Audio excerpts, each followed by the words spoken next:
राज्य सरकार को निष्पत्ति ये गोटे बीजेपी राज्य सरकार गोटे हीनमान्यता। भारत वर्ष रे सी एपरी एक नेता थिले जहां मृत्यु जहां देहांत तीन गोटी देशर पताका तांको ऊपर पका जाइतिला। बिजू बाबू कहते पंचायतर जे प्रतिनिधि से माने होउचंती पंचायतर मुख्यमंत्री। ओडिशावासी गोटे बहुत बड़ अपमान कि पंचायत राज दिवस को मार्च 5 तारीख रु एप्रिल 24 तारीख को घुंचाइबा एवं मार्च 5 बदल रे एप्रिल 24 तारीख रे पंचायत राज दिवस ओडिशा रे पालन होबो बोली राज्य सरकार को निष्पत्ति ये गोटे बीजेपी राज्य सरकार गोटे हीनमान्यता। बिजू बाबूंकर एही पंचायत राज दिवस 3 दशंधि धरी पालन हो आसुची ओडिशा रे एवं जेतेबेले 2000 मसीह रु 2009 मसीहा पर्यंत बीजेपी मेंटो सरकार थिला सेतेबेले मध्य आमे ओडिशा रे मार्च 5 बिजू बाबू जन्म जयंती दिन पंचायत राज दिवस पालन करी आसुथिलु।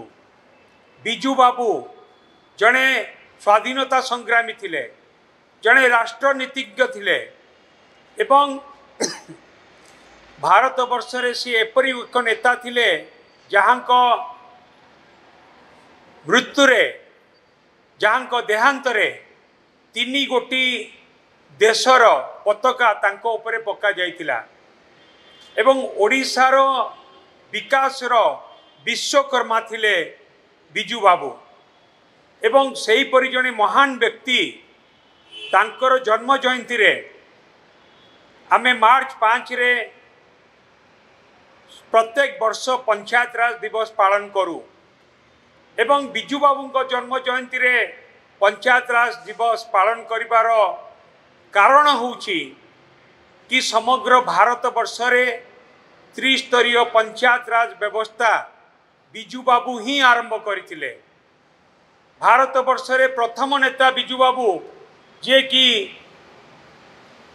ओडिशा रे त्रिस्तरीय पंचायत राज व्यवस्था करथिले एवं क्षमतार विकेंद्रीकरण करिकी पंचायत रे गाँव रे लोक प्रतिनिधि हाथ रे क्षमता देकी पंचायत रो किपरि उन्नति हबो ता पई पदक्षेप नैथिले बिजू बाबू। बिजू बाबू कहते पंचायतर जे प्रतिनिधि से माने होउचंती पंचायतर मुख्यमंत्री। बिजू बाबूंकर ए त्रिस्तरीय पंचायत राज व्यवस्था द्वारा पंचायत रे सरपंच, पंचायत समिति सभ्य एवं जिला परिषद गठन करने सृष्टि होता एवं क्षमतार विकेंद्रीकरण होता।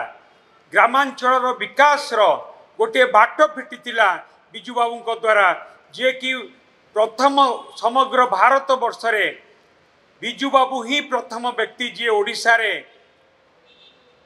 पंचायत राज व्यवस्था आरंभ करथिले। त्रिस्तरीय पंचायत राज व्यवस्था केवल सेतिकी नुहे, बिजू बाबू होउचंती भारत वर्षर प्रथम व्यक्ति जे महिला मानू पंचायत राज व्यवस्था रे 1/3 रिजर्वेशन महिला मानू देइथिले बिजू बाबू।